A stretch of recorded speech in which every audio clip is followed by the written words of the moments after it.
All right, I'm the Flat Rate Master, and today we're talking tools. What's most important to you? All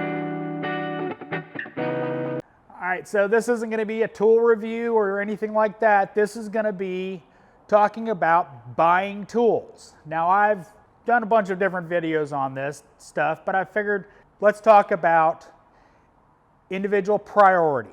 Maybe priorities to you, may not be priorities to somebody else. When you're looking to make a purchase of tools, what's most important to you? Is it price?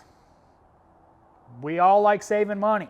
Now for tools, there's tons of brands out there that are very good, even comparable, or even carried on the tool trucks as a tool truck brand, just rebranded.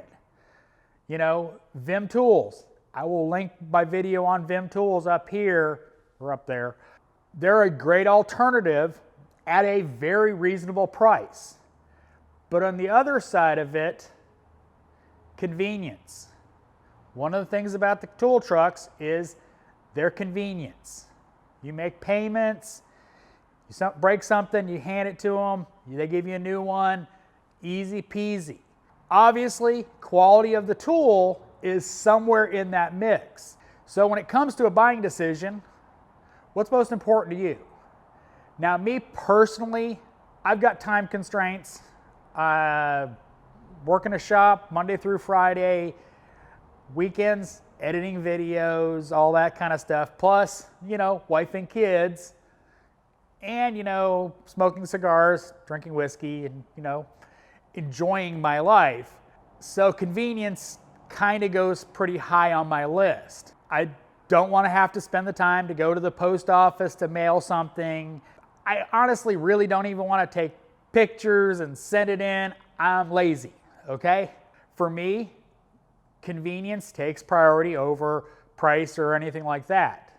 But now let's talk about the convenience of tool trucks when you don't have them.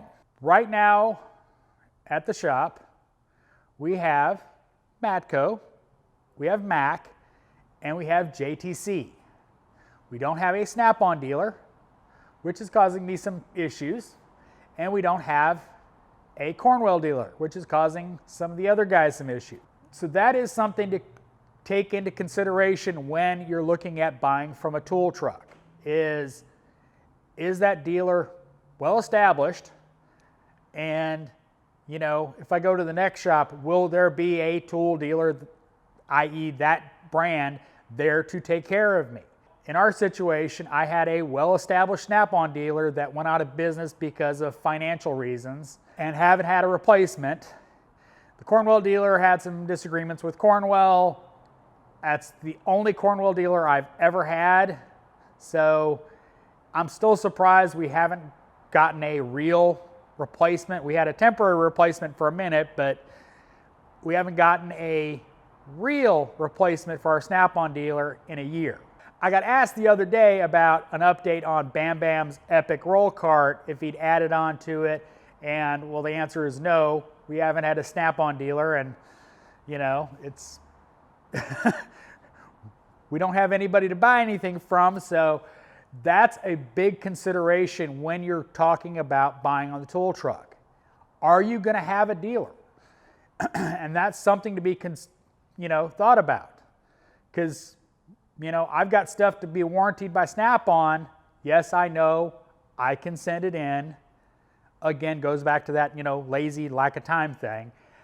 But my point is that's something to be considered when you're buying from a tool truck. Are you going to have a dealer to warranty it? Because if you're not, it doesn't make a whole lot of sense to buy from them. Because the whole point of paying that premium is service. That's the big thing. The convenience of making payments to properly service your tool needs, i.e. broken stuff and, well, being there to take care of you.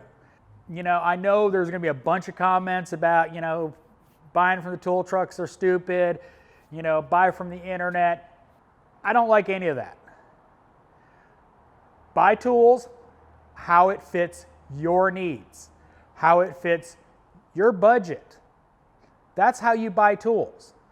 What fits your needs best as far as convenience, budgetary restraints, or just being cheap.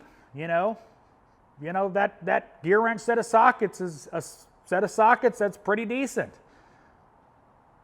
Maybe you break one here or there. Maybe you don't. But my point is buy tools based on your needs. Not my needs, not somebody else on the internet's, suggestions. Buy tools how it suits you and your needs. That's the most important thing. The name on the tool does not matter. How it does the job is what matters. So, hope it was educational. As always, thanks for watching. I am the Flat Rate Master.